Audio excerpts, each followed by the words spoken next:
Hello बच्चों, good morning. Good morning बेटा। बेटा हमारा यूनिट 2 में विलियन चैप्टर चल रहा है और उसमें हम पिछली क्लासेस में मूललता, मूलरता और हमने नार्मलता ये 3 टॉपिक देख लिए थे और आज हम देखेंगे मोल प्रभाज। तो मोल प्रभाज क्या होता है बेटा? मोल प्रभाज जो है विलियन की सांद्रता को व्यक्त करने का एक तरीका है जिससे हम क्या करते हैं, विलियन की सांद्रता को नापते हैं। मोल प्रभाज या इसको इंग्लिश में बोलते हैं मोल फ्रैक्शन। क्या बोलते हैं इंग्लिश में? मोल फ्रैक्शंस। ठीक है, तो आप हिंदी और इंग्लिश दोनों में याद रखेंगे कि मोल प्रभाज या मोल फ्रैक्शन क्या होता है। स्टार्टिंग में ही मैंने बताया कि जब आपको कोई भी पूछा जाएगा ये क्या होता है तो आपको परिभाषा प्रस्तुत करनी है। पहले परिभाषा बताएंगे आप कि ये क्या है मोल प्रभाज। ठीक है, और तो अपन देखते हैं पहले नंबर परिभाषा। तो मोल प्रभाज क्या है? किसी विलयन में विलेय या विलायक की ग्राम अणुओं की संख्या या मोलों की संख्या तथा उस विलयन में उपस्थित कुल जो भी विलेय और विलायक है दोनों को कंबाइन उसकी क्या है, मोलों की जो संख्या होगी उसका जो अनुपात है उसको हम बोलते हैं मोल प्रभाज। ठीक है, थोड़ा सा अब मैं इसको फॉर्मुलेशन के फॉर्म में, फॉर्मूले के रूप में पढ़ाती हूँ। जैसे सपोज यहाँ पर मोल प्रभाज जो होता है ना उसको अपन देखेंगे क्या बोल रहा है। तो यहाँ पर विलेय का जो यहाँ पर अपन देखेंगे दोनों मतलब विलेय और विलायक के बारे में पढ़ रहे हैं। एन जो होता है बेटा, एन जो मोल जो बोलते हैं, मोलों की संख्या जो बोलते हैं, या मोल को अपन एन से डिनोट करते हैं। मतलब मोल मतलब होता है एन और हम अभी हमको क्या पढ़ना है, मोल प्रभाज पढ़ना है। बता रही हूँ, टॉपिक पे आ रही हूँ मैं, है ना। ध्यान से सुनिए, पेशेंस रखिए। मैं मोल प्रभाज में ही आऊंगी। पहले मैं बता दूं मोल। अब मोल को हम एन से डिनोट करते हैं और यहाँ पर मोल जो है या मोलों की जो संख्या है ना, दोनों लिख सकते हो आप, मोलों की संख्या ही लिख दीजिए क्योंकि आप कंफ्यूज मत हो। मोलों की संख्या, मोलों की संख्या को किससे प्रदर्शित करते हैं? स्मॉल एन से। अब मोलों की संख्या दोनों ले रहे हैं, दोनों मतलब विलेय और विलायक दोनों के मोलों की संख्या का यहाँ पर यूज करेंगे अपन। तो यहाँ पर आप देखेंगे एन मोलों की संख्या में यहाँ पर विलेय और विलायक दोनों देखना है बेटा आप देखो। ठीक है, तो यहाँ पर विलेय और विलायक, तो यहाँ पर दोनों के अगर मोलों की संख्या देखें तो एन ए देखेंगे। तो यहाँ पर ये देख लेते हैं अपन विलेय के मोलों की संख्या। ठीक है, ये जो विलेय के मोलों की संख्या, या इसको अपन डैश मार के नीचे लिख देती हूँ। ठीक है, ये किसकी बात कर रहे हैं? एन ए क्या है? विलेय की बात कर रहे हैं। विलेय के मोलों की संख्या, मोलों की संख्या को एन से प्रदर्शित करते हैं और एन ए मतलब ये है विलेय के मोलों की संख्या। और वैसे ही अगर हम बात करें विलायक, तो विलायक के मोलों की संख्या को किससे प्रदर्शित करेंगे? N B. तो क्या हुआ? एन मतलब क्या है? एन मतलब मोलों की संख्या और विलेय की मोलों की संख्या मतलब ए। विलेय को अपन बोल रहे हैं ए और विलायक को बोल रहे हैं बी। तो इसलिए विलेय के मोलों की संख्या एन ए और विलायक के मोलों की संख्या एन बी। समझ में आई बात? क्लियर है? और यदि टोटल विलियन में कितना, अगर टोटल विलियन की बात करें, है ना, टोटल विलियन की बात करें तो टोटल विलियन में क्या होगा? ए घटक होगा मतलब विलेय होगा और विलायक होगा। तो इसलिए टोटल विलियन में मोलों की संख्या कितनी होगी? तो उस केस में अपन एन ए प्लस, सॉरी हो जाते भाई गड़बड़, हा महू इंसान हवा। ठीक है, तो ये क्या है? ये क्या है? N A plus N B. ये क्या है? टोटल विलियन। क्योंकि विलियन में क्या होगा बेटा? विलियन में विलेय और विलायक दोनों होंगे। तो ये N A plus N B कब लिखेंगे? जब हम कुल विलियन में मोलों की संख्या को निकालना होगा तब N A plus N B लिखेंगे। समझ में आई बात? कि रिपीट करूं एक बार, सिंपल सा है। मोलों की संख्या को एन से प्रदर्शित करते हैं, विलेय पदार्थ को अपन ए से प्रदर्शित कर रहे हैं। तो जब विलेय पदार्थ के मोलों की संख्या आपको पूछा जाएगा तो एन ए लिखोगे। और जब विलायक मतलब बी, है ना, ये मानने के लिए लिखे हैं पी। तो जब विलायक की संख्या की बात करेंगे तो विलायक के मोलों की संख्या को एन बी लिखोगे। और टोटल विलियन में कितने मोलों की संख्या है? तो टोटल विलियन में तो विलेय और विलायक दोनों रहेगा क्योंकि विलियन किससे मिलकर बनता है? विलेय और विलायक से मिलकर बनता है। इसलिए टोटल विलयन में मोलों की संख्या क्या होगी, Na प्लस Nb, क्योंकि इसमें विलेय भी होगा और विलायक भी होगा। इतना समझ में आया, आ गया? ठीक, तो ये हो गया किसकी बात हो गई, यहाँ पर हम बात कर लिए मोलों की संख्या में आप कंफ्यूजन नहीं होंगे, Na Nb में कंफ्यूजन नहीं होंगे, Na प्लस Nb में कंफ्यूज नहीं होंगे। इसलिए स्टार्टिंग में मैंने आपको इंट्रोडक्शन पार्ट बता दिया कि मोल प्रभाज में ये टर्म्स को बार बार यूज किया जाएगा, तब आप वहां पर कंफ्यूज नहीं होंगे कि ये क्या चीज है करके। ठीक है, इसलिए मैंने आपको परिभाषा से पहले ये सारी चीजें आपको बता दी है। क्लियर है? अब यहाँ पर हमको क्या देखना है बेटा, जैसे कि हमने विलेय और विलायक का देखा ना, तो जब मोल प्रभाज निकालेंगे तो यहाँ पर मोल प्रभाज हम दोनों कणों का निकाल सकते हैं, मतलब विलेय के कणों का भी मोल प्रभाज निकाल सकते हो, या उसका भी हमको देखना है, और विलायक के कणों का भी मोल प्रभाज देखना है।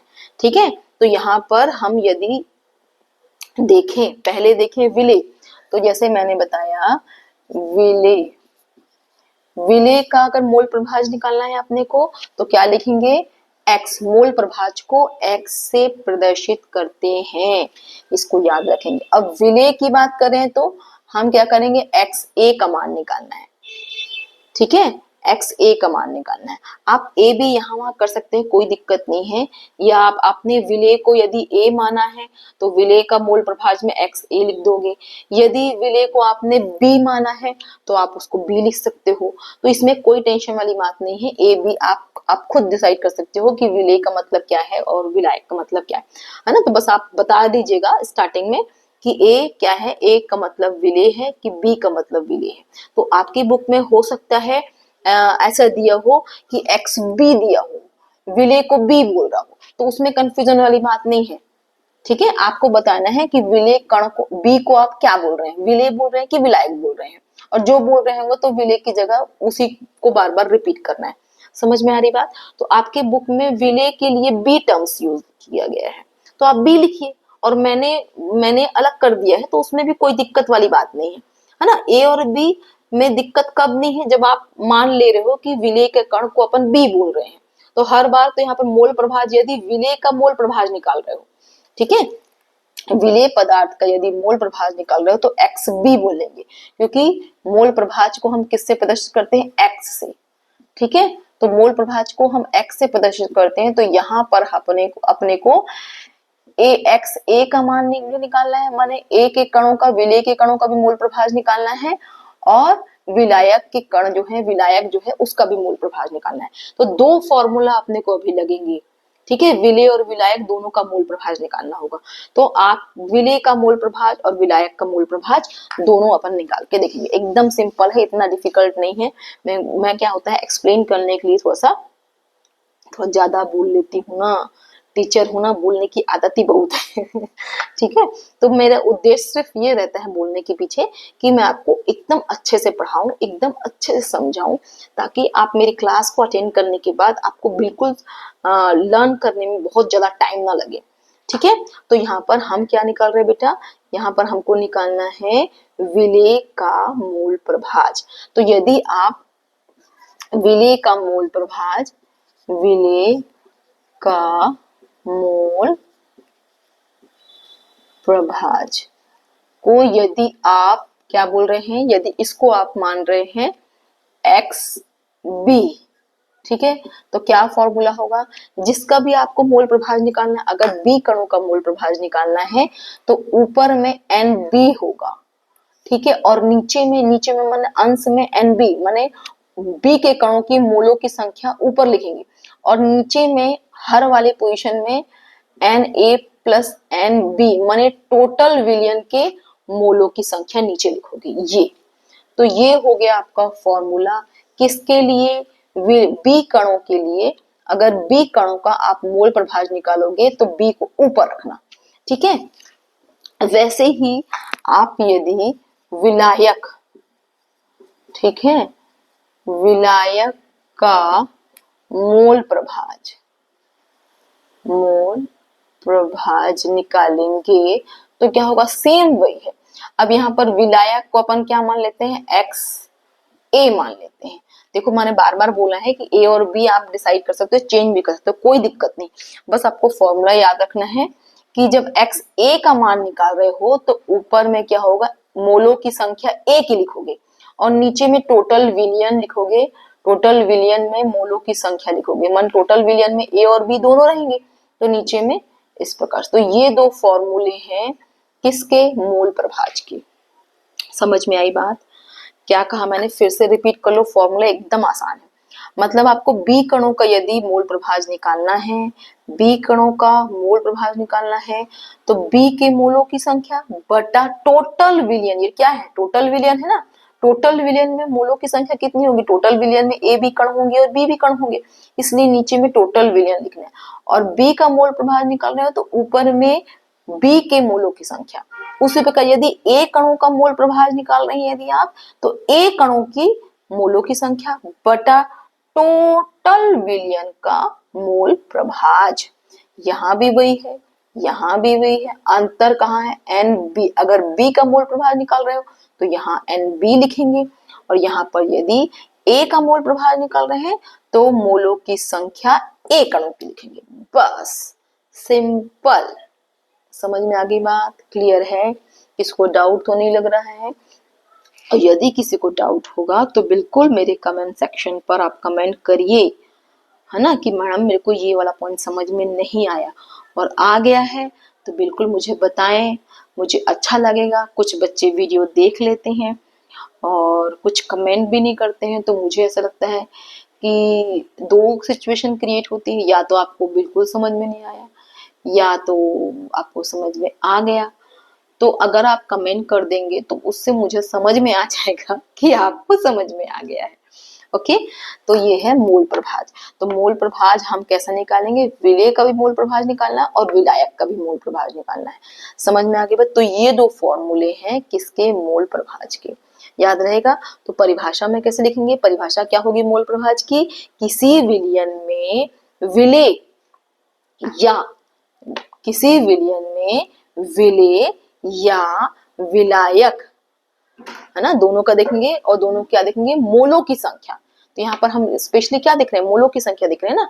तो यहाँ पर किसी विलयन में विलेय या विलायक के मोलों की संख्या तथा ये दोनों में से विलेय या विलायक के मोलों की संख्या तथा उस विलयन में उपस्थित कुल मोलों की संख्या के अनुपात को, अनुपात मतलब क्या, बटा में जो संख्या रहती है ना, अनुपात को हम क्या बोलते हैं, मोल प्रभाज बोलते हैं। साथ में आप सेपरेट भी कर सकते हो कि किसी विलेय का मोल प्रभाज को अपन एक्स बी इक्वल्स टू, ये क्या है, विलेय के मोलों की संख्या बटा टोटल या कुल मोलों की संख्या का अनुपात।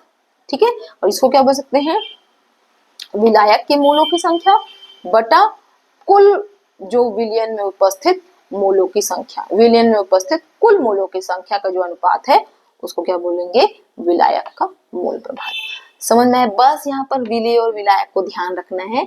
और एक्स बी यहाँ लिख रहे हो तो यहाँ पर एन बी होगा, यहाँ पर एक्स ए लिख रहे हो तो यहाँ पर एन ए होगा। इसको बस ध्यान रखना, ये वाला पोजीशन और ये वाला दोनों समान होना चाहिए, बस। ठीक है, क्लियर? वैसे यहाँ पर है, ये देखो, ये वाला बी और ये वाला समान है, ए ए बी बी और ये टोटल है। बस ऐसा लॉजिकली याद रखो तो आपको बिल्कुल अच्छे से याद रहेगा। ओके, समझ में आ गई बात? तो इस प्रकार से हमने क्या पढ़ लिया, मोल प्रभाज किसे कहते हैं ये मैंने बता दिया। एक्चुअली सबका मैं शॉर्ट अलग अलग वीडियो दे रही हूँ आपको, है ना। बस मोलरता और मोललता का मैंने कंबाइन वीडियो दिया है क्योंकि वो आपके एग्जाम में ना अंतर के रूप में भी पूछता है बेटा, तो इसलिए उसको मैं ना कंबाइन वीडियो दे रही हूँ। बाकी आपको सभी का सेपरेट वीडियो बना रही हूँ, भले छोटा छोटा पार्ट है बट एक वीडियो में एक ही पार्ट बना रही हूँ ताकि आपको एक वीडियो में एक ही चीज मिले और आप उस पर ही अपना ध्यान को केंद्रित कर सको। समझ में आ गई बात? तो ये मैंने अभी बनाया मोल प्रभाज, ये मैंने अभी बताया मोल प्रभाज के बारे में। समझ में आ गई बात? तो ये मोल प्रभाज के बारे में। ओके, चलिए तो मिलते हैं।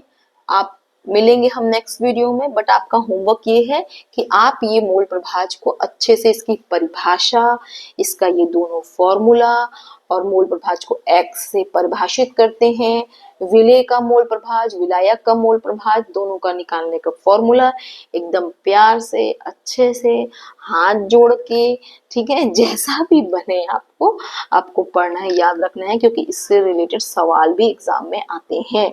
ठीक है, तो अभी हम पहले थ्योरी पोर्शन करेंगे, उसके बाद सवाल देखेंगे, तब तक आपको ये फॉर्मूला वगैरह अच्छे से ध्यान में रखना है। ओके बच्चों, सो बाय बाय, मिलते हैं नेक्स्ट वीडियो में एक नए टॉपिक के साथ। ओके, बाय बाय बेटा, बाय बच्चों।